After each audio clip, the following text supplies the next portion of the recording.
Nós vamos agora, para não perdermos essa coisa bonita que aconteceu a nível, podemos dizer, de mundo, porque fala para o mundo essa grande mensagem do Sínodo Pan-Amazônico. Acompanhemos agora, fique por dentro desse grande encontro, desse sínodo importante, de uma igreja que escuta, que analisa, que acompanha os sinais dos tempos. Vejamos.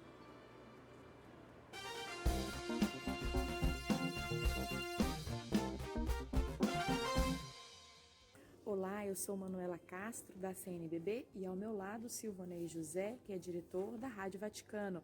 E nós vamos falar um pouco sobre os encerramentos dos trabalhos do Sínodo para a Amazônia, que se encerrou neste domingo com a missa, presidida pelo Papa Francisco, mas houve a votação neste sábado dos 120 pontos do documento final, que foi trabalhado durante as 3 semanas de Sínodo. E quem vai nos esclarecer melhor é o Silvanei. Primeiro, Silvanei, queria que você falasse um pouco de como é que foi esse clima final de trabalhos, como é que se respirou o Sínodo nesses últimos dias. Manuela, alegria de estar com você, os nossos amigos também da CNBB. Antes de tudo, nós estamos na sala de imprensa da Santa Sé, é um lugar que durante todas essas 3 semanas nós tivemos as coletivas de imprensa em que os jornalistas puderam fazer perguntas aos padres sinodais, aos peritos, aos auditores que aqui passaram, né? Por que isso? Para uma maior transparência, para identificar também aquelas perguntas que poderiam, de uma certa maneira, responder aos anseios, aos desejos, às inquietações das pessoas que não tiveram acesso ao sínodo. Esperamos que esses dias também aqui dentro dessa sala tenham sido dias frutuosos. Você esteve aqui também. Poderia depois contar também como é que foi essa experiência. Bom, o sínodo, os trabalhos terminaram no sábado à noite. No sábado à noite nós tivemos, a partir das 16h30, horário local de Roma, nós tivemos o início da votação desses 120 pontos que falava a Manuela, esses 120 pontos que são propostas, reflexões que foram feitas nessas 3 semanas de trabalhos baseado num instrumento Labores, recordamos.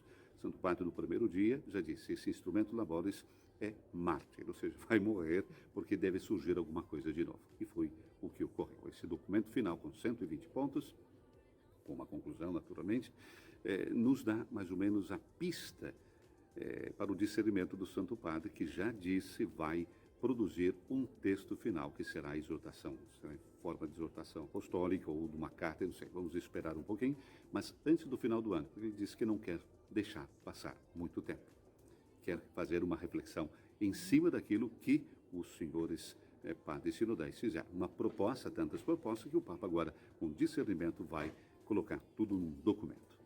Bom, e o tema principal deste documento a gente percebe que é a conversão. Pois eu diria que é aquilo que nós tivemos. Eu não li todo esse documento, nós acompanhamos a leitura, naturalmente, e também dos pontos, mas precisa discernir. Eu acho que o convite que nós fazemos agora a todos os nossos amigos, padres, não padres, bispos, enfim, é discernir, lendo ponto por ponto e não simplesmente a ouvir dizer, ok? Então, conversão é o tema deste, digamos assim, central deste documento, que tem diferentes significados. Eu diria que integral, pastoral, cultural e ecológico, naturalmente sinodal. O texto é resultado justamente desse intercâmbio que falávamos antes, um intercâmbio aberto, de confronto entre os padres sinodais, um confronto livre, respeitoso. Nem todos estavam de acordo com muitas questões, isso é bom a gente falar, mas todos respeitosamente desempenharam um papel de padre sinodal durante essas 3 semanas. Recordamos também o coração biológico do mundo, uma terminologia nova, né? Coração biológico, referindo-se à Amazônia. Não se fala mais de pulmão, mas coração biológico espalhado por 9 países, recordamos, habitado por 33 milhões de pessoas, dos quais mais ou menos 2,5 milhões são indígenas. Então, esse é o momento da gente olhar para esse coração que está um pouco ferido, né? Agredido, como disse o Santo Padre. E todo o texto fala justamente dessa conversão integral, nos convertermos, mudarmos os nossos hábitos, porque diz respeito a cada um de nós. São muitas as terminologias que nós tivemos dentro desse sínodo, mas terminologias que levam sempre para esse coração biológico que é a Amazônia. Muito bem, foram 120 pontos aprovados, muitos temas, mas vamos lembrar aqui alguns, esses que são mais falados na mídia, que estão aí nas redes sociais. Teve aí a Hora da Mulher. Mulher foi muito valorizada, são vários pontos neste documento, né? O que você destacaria sobre a questão feminina? Tivemos a teologia indígena também, que é um rito indígena, o rito amazônico, aliás, não indígena, mas rito amazônico, e a Hora da Mulher, porque esse documento tem um grande espaço dedicado às mulheres. Mas é muito simples, porque nós sabemos que, primeiro, a sabedoria dos povos ancestrais fala da Mãe Terra, é feminina. E depois, a presença da mulher nas comunidades. Na Amazônia, uma presença de 70% a 80%, inclusive de lideranças. Então, é preciso dar a elas um papel muito mais presente, né? Um protagonismo diferente. E se falava de criar também uma comissão de estudos sobre até o diaconato das mulheres, portanto, devido a essa presença importante da mulher. É importante dizer que a mulher, a Hora da Mulher, e as mulheres pediram ao Santo Padre, né, nos ajude, e o Papa disse, essa é a hora de vocês. Teve um aplauso belíssimo dentro da sala sinodal a essa palavra do Santo Padre, olhando para elas. Eu ouvi também o clamor, entre aspas, atualmente a palavra, as indagações das mulheres. Então, o diaconato feminino ainda vai entrar em reflexão e ainda vai estar nessa comissão que o Papa criou. Recordo mais uma vez, tudo que está nesse documento final são propostas, né? Não tem nada de definitivo, são propostas de um discernimento que foi entregue ao Papa. Agora o Papa é quem vai decidir. A questão do diaconato feminino. Existe já uma comissão, recordamos, o Papa abriu uma comissão tempos atrás para entender o papel do diaconato feminino na história da Igreja. Quem sabe no próximo mês nós teremos novas notícias sobre isso, mas é um assunto que vai continuar sendo falado, vai ser continuado a discernir, o Papa vai discernir. Vamos esperar um pouquinho, então, o que o Papa irá responder nesse documento que ele deve produzir até o final do ano. Diaconato permanente também é um ponto importante. Pois é, nós sabemos da necessidade que nós temos de diáconos ou de pessoas com serviço, porque o diácono é alguém de serviço. E nós temos, dentro já da nossa realidade, o diaconato permanente. Agora, a proposta que a gente pode dizer, então, que sai deste sínodo é de que esses diáconos permanentes recebam a ordenação sacerdotal. Por quê? Nós temos no centro da nossa igreja a Eucaristia e temos realidades dentro da Amazônia que o sacerdote vai uma vez por ano, se não 2 vezes por ano. Então, se a Eucaristia é o centro da igreja, onde não tem Eucaristia, o que nós temos? Essa é a pergunta. Então, é um pedido que foi feito, né, para diáconos já permanentes, casados, de idônea comprovação, com consenso da comunidade sejam ordenados. Volto a dizer que isso são simplesmente propostas, não tem nenhuma decisão. Propostas que já foram feitas e já foram faladas tantas vezes, inclusive no instrumento Labores. Sacerdócio de indígenas que já são casados. Esse ponto a gente falou várias vezes aqui durante essas 3 semanas de trabalho e esse ponto permaneceu no documento. O sacerdócio, nós temos uma realidade sacerdotal também já indígena, temos sacerdotes autóctones, né? A questão é agora da formação, de como fazer com que essas vocações que nascem dentro das comunidades indígenas cheguem a uma realidade. Porque quando eles saem dos seus vilarejos, das suas aldeias e vão para a cidade, para a casa do homem branco, entre aspas, esse confronto de culturas é muito forte. E muitos deles desistem no meio do caminho devido a esse confronto, essa não enculturação. É difícil. Então, o que acontece? Precisa repensar também essa lógica de como tratar as vocações sacerdotais que nascem, esse desejo de vocação que nós temos dentro, né, das aldeias, dentro da cultura indígena. Um Papa dizia que o meu sonho é que cada comunidade tivesse o seu sacerdote. Esperamos que seja um sonho que se torne realidade. Temos também uma proposta interessante de formação de um grupo de comunicação amazônica, um grupo de trabalho. Veja só, a comunicação, tudo aquilo que aconteceu nesses dias aqui, em Roma. Se não fosse a comunicação, os meios de comunicação, ninguém saberia. Então, é importante que aquilo que acontece também dentro da realidade amazônica saia da Amazônia.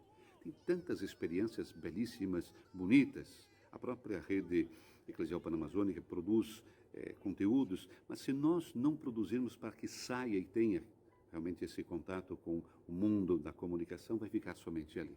E nós perdemos de conhecer grandes experiências. Então, esse potenciar a comunicação, eu creio que é fundamental.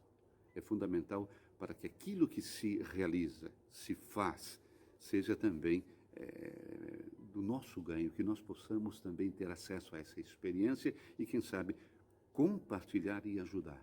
A Amazônia grita também, vamos dizer, através dos meios de comunicação. Bom, e a preocupação no documento também da continuidade do trabalho, porque o assunto Amazônia não se encerra aqui. Agora é preciso colocar tudo isso em prática e, inclusive, a proposta de um organismo eclesial, né, pós-sinodal. Ok. Veja só, tudo que aconteceu até agora não é nada. É simplesmente uma reflexão, um discernimento, uma proposta. Agora é que começa. Voltando para casa, a gente conversava com os padres sinodais, o que vocês levam na bagagem? A palavra é esperança.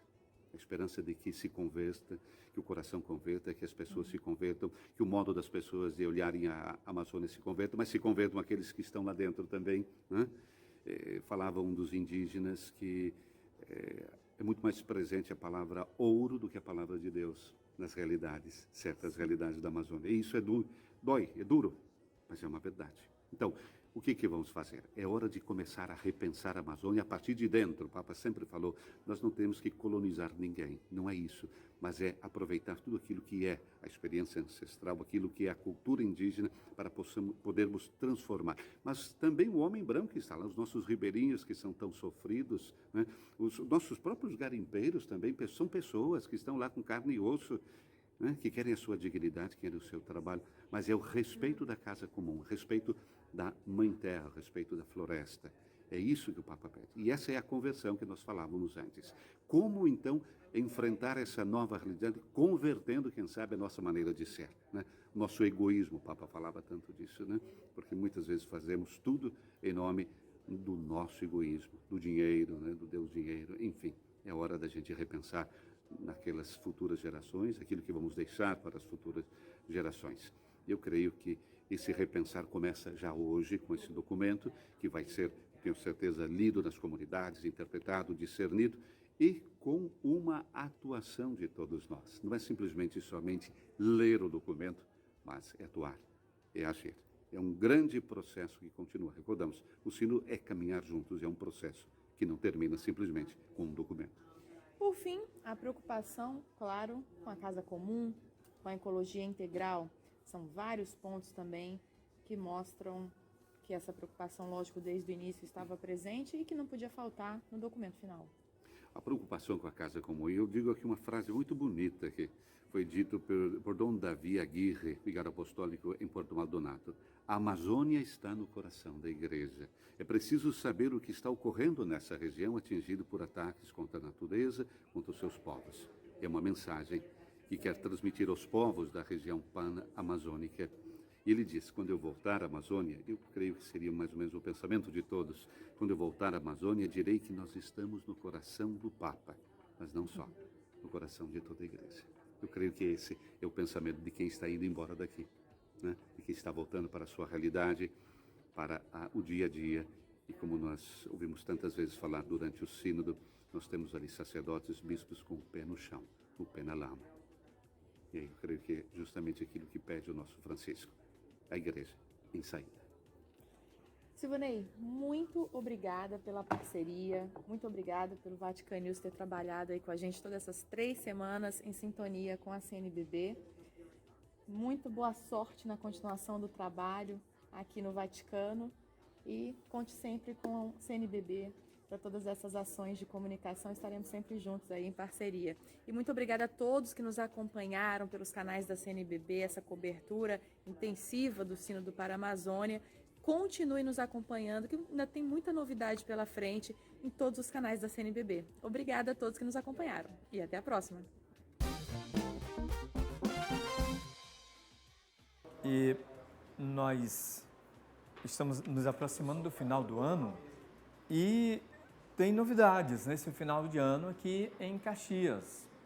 Além de tantas coisas bonitas que acontecem em nossa cidade, nós vamos ter também os casamentos comunitários na paróquia de São Benedito. Qual a data? Vai ser dia 29 de dezembro. Por que essa data? É porque se celebra no mundo inteiro a festa da Sagrada Família. E por isso a preferência para fazer os casamentos comunitários neste ano, dia 29 de dezembro.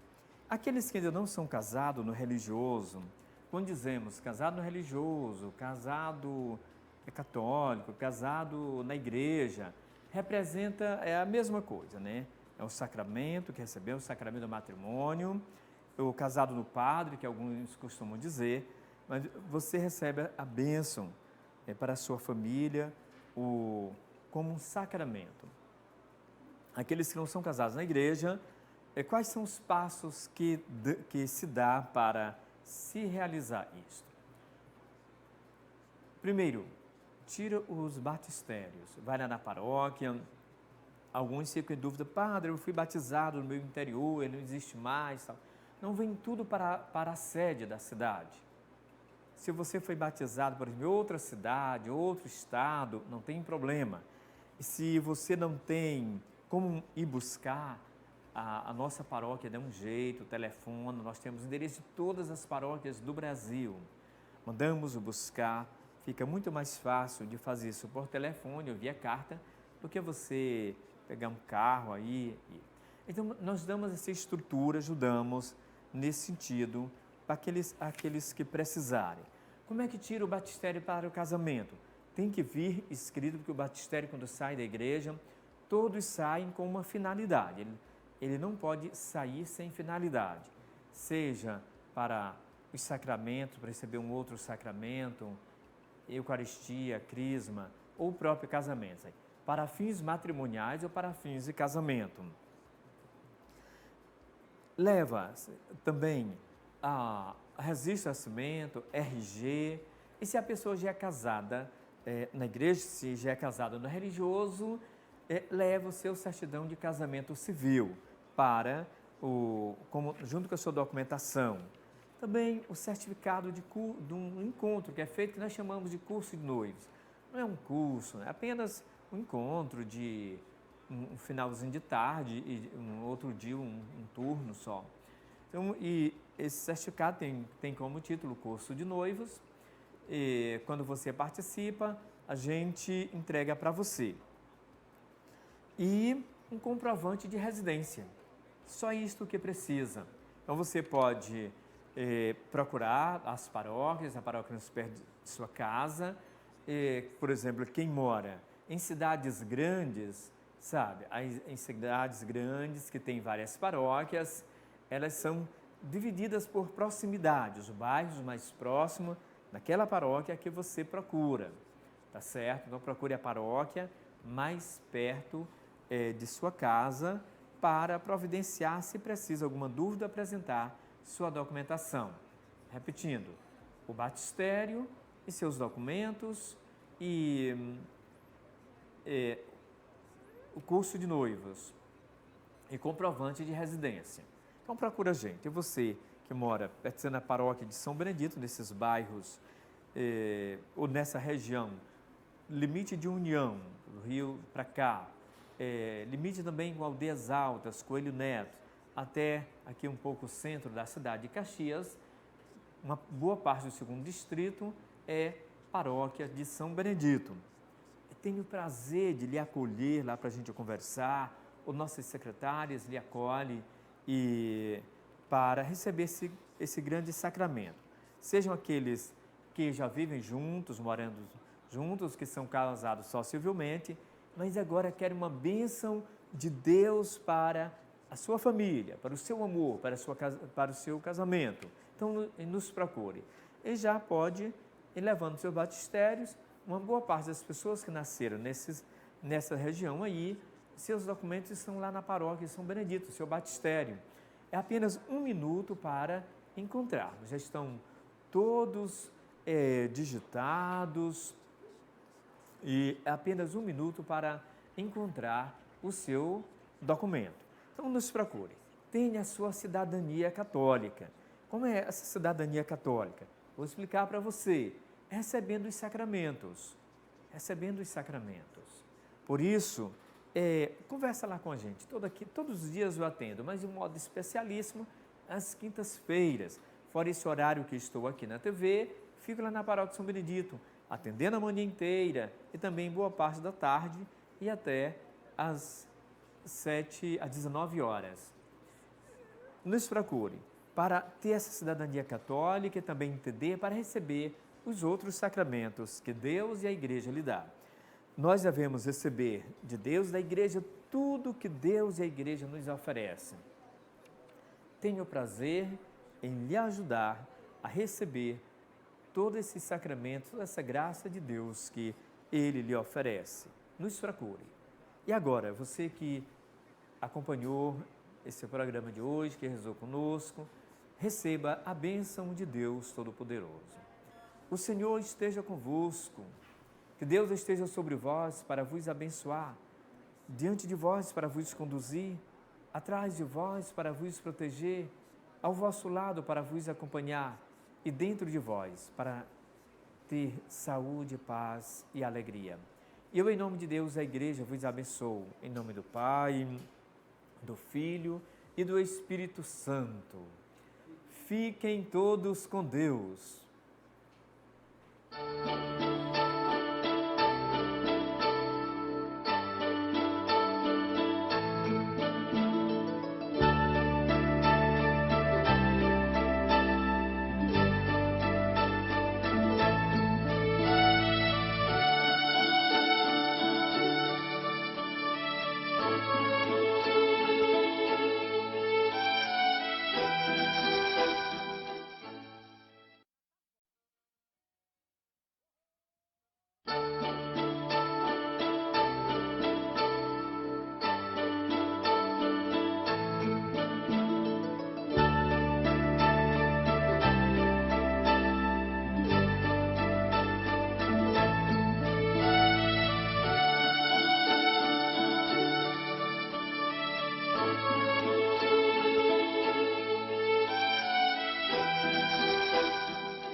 Boa tarde, você de casa que nos acompanha. Estamos no ar com mais uma edição do seu programa Povo de Deus. Você que nos acompanha agora ao vivo pela TV Guanaré. E hoje, nossa programação, como de costume, você vai poder acompanhar a Palavra de Deus. E o Evangelho de hoje é Lucas, capítulo 15, versículos de 1 a 10. Então, você já pode ir procurando na sua Bíblia, enquanto nós voltamos com o quadro da Palavra de Deus. Ainda em nosso primeiro bloco, no quadro Santo do Dia, você de casa vai poder conhecer um pouco sobre a história de São Wilibrando, qual foi a importância desse santo para nós cristãos e também para a história da Igreja Católica. E logo após o intervalo, aqui você vai acompanhar ainda uma matéria sobre o boletim da CNBB, que é a Conferência Nacional dos Bispos do Brasil. Essa é a nossa programação para essa tarde. Convidamos todos a permanecerem conosco. Fiquemos todos juntos e atentos, ouvindo a Palavra de Deus.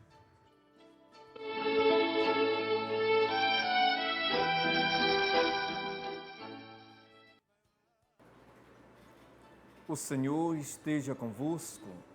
Proclamação do Evangelho de Jesus Cristo segundo Lucas. Todos os publicanos e pecadores aproximavam-se de Jesus para ouvi-lo. Os fariseus e os escribas, porém, murmuravam, dizendo: Este homem acolhe os pecadores e come com eles. Então ele contou-lhes esta parábola. Quem de vós, tendo 100 ovelhas e perdendo uma, não deixa as 99 no deserto e vai em busca da que se perdeu até encontrá-la? E quando a encontra, alegre, põe-na aos ombros e, chegando em casa, reúne os amigos e vizinhos e diz: Alegrai-vos comigo, encontrei a minha ovelha que estava perdida. Eu vos digo, assim haverá no céu alegria por um só pecador que se arrepende, mais do que por 99 justos que não precisam de arrependimento.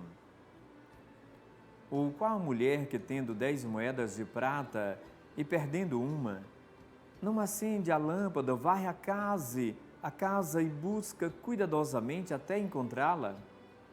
E quando a encontra, reúne as amigas e vizinhas e diz: alegrai-vos comigo, encontrei a moeda que tinha perdido.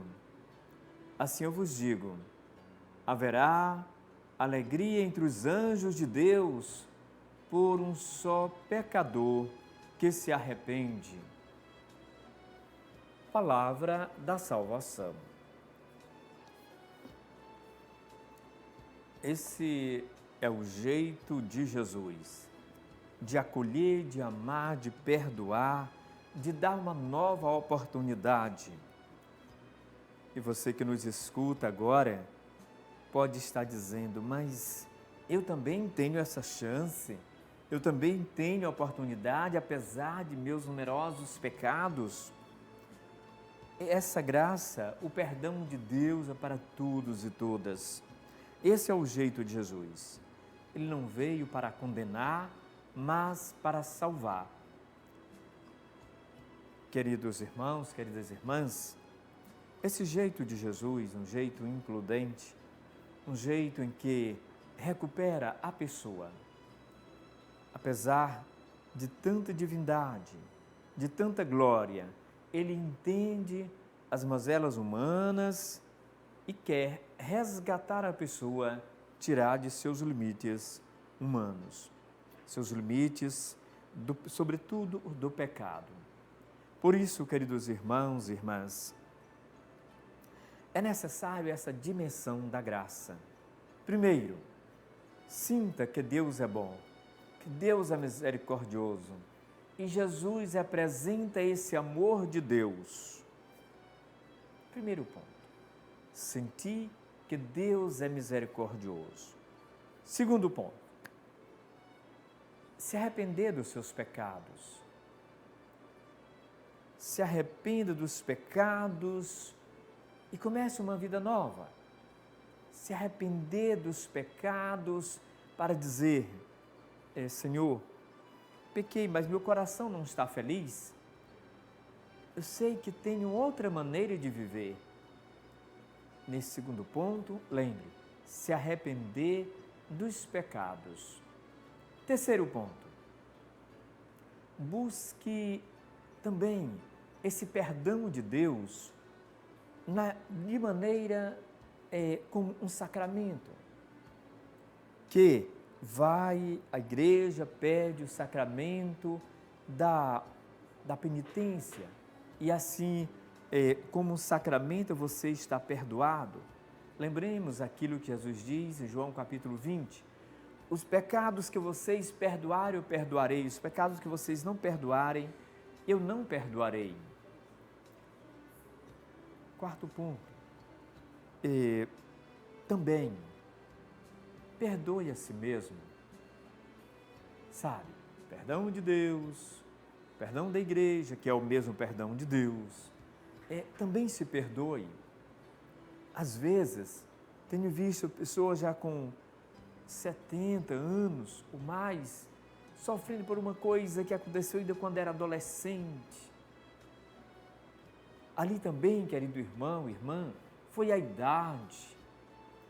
Podemos dizer, não foi nem tanto você, foi a idade, essa faixa etária, que não lhe permitiu, ainda não tinha elemento suficiente para superar, para ver as coisas e agir diferente. Evidente, o pecado é sempre pecado, mas Deus, a sua bondade infinita, reconhece os limites das pessoas, a faixa etária da pessoa. Evidente, é diferente como uma criança, um adolescente ou uma pessoa na faixa etária da vida adulta vai responder a um problema. Por isso também se perdoe. Nesse ângulo tão grande de Deus que é amor, de Cristo que é amor, que é a igreja que representa também esse amor de Deus e tem um sacramento só para lhe dar a paz, que é também um sacramento de cura, né?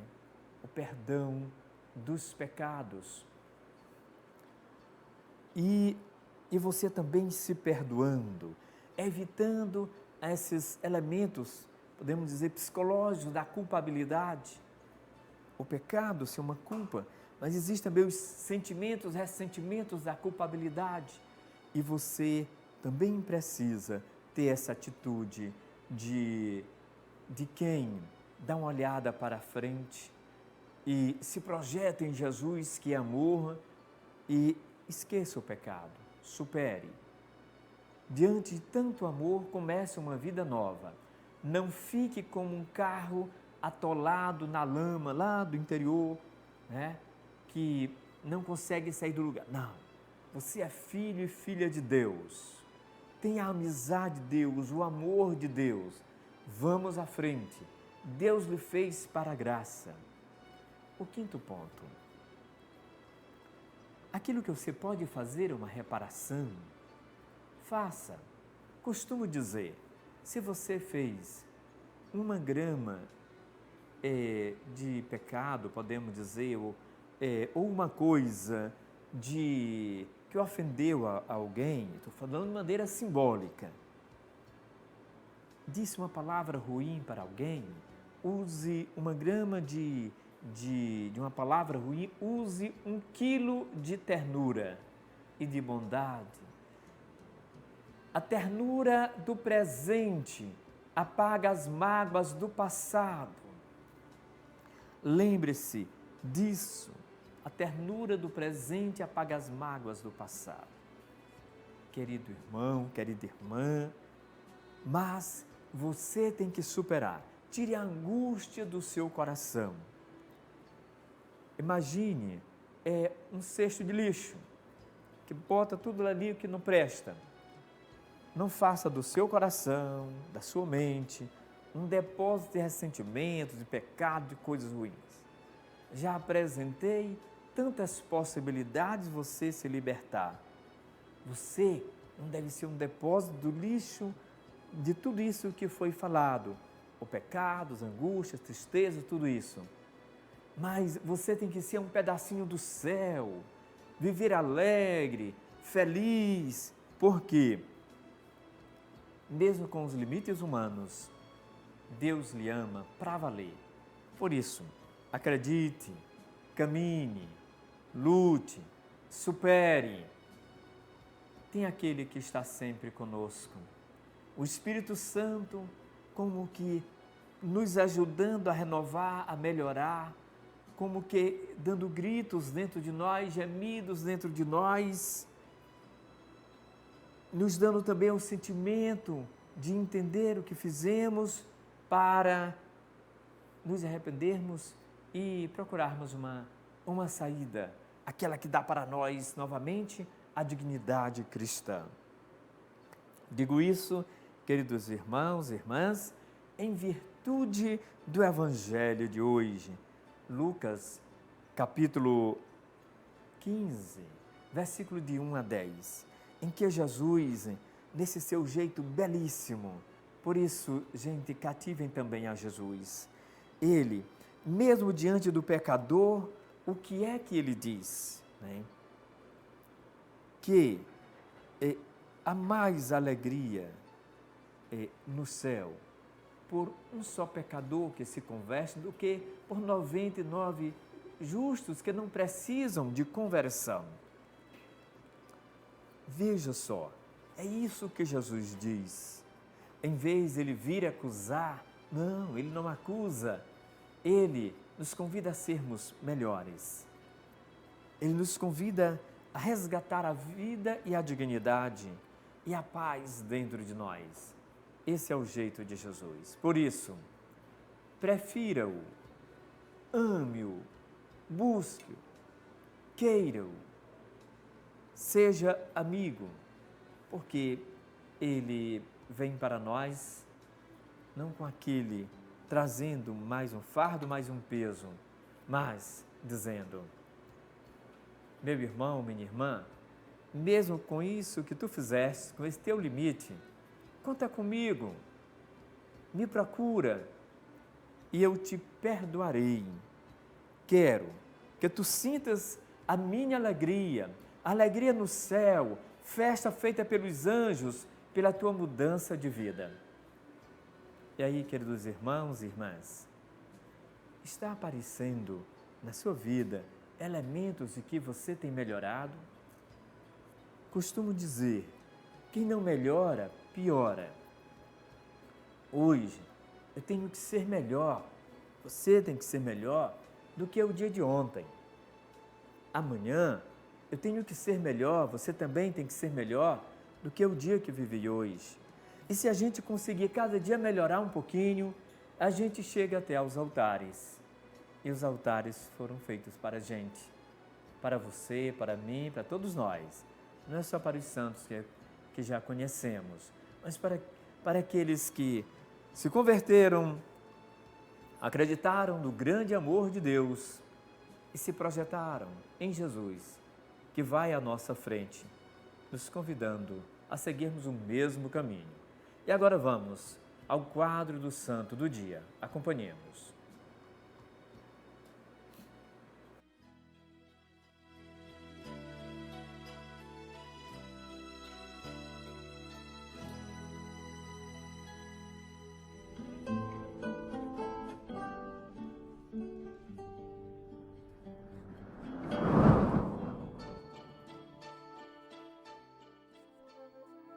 São Wilibrardo. Wilibrardo nasceu na Inglaterra em 658. A família desse jovem missionário ofereceu muitos santos para a vida da igreja na Inglaterra. Aos 5 anos, seu pai o entregou aos beneditinos do mosteiro de York, onde foi educado. Ainda jovem, demonstrou realmente vocação religiosa e aos 20 anos seguiu para a Irlanda para aperfeiçoar os seus conhecimentos teológicos. Pouco antes de completar 30 anos de idade, recebeu a ordenação sacerdotal. Em 690, Wilibrardo seguiu para a primeira e única missão, junto com outros 11 companheiros missionários, para evangelizar as regiões do norte da Europa, povoada pelos bárbaros pagãos. O ponto inicial foi a Holanda, que era um lugar selvagem. Com as bênçãos do Papa Sérgio I, os missionários partiram para a missão, levando relíquias para serem colocadas nas igrejas nascentes. Ele foi um grande organizador e era um excelente líder, e logo fez muitos progressos. 5 anos depois, ele voltou e entregou ao mesmo Papa um relatório dos resultados que conseguira, o qual, em agradecimento, o consagrou bispo. Na sua diocese, ele construiu a Catedral do Santíssimo Redentor. Morreu no seu mosteiro no dia 7 de novembro de 739, já bem idoso. São Wilibrardo, rogai por nós. Nós vamos agora ao quadro, o intervalo, e voltaremos logo. Continue conosco.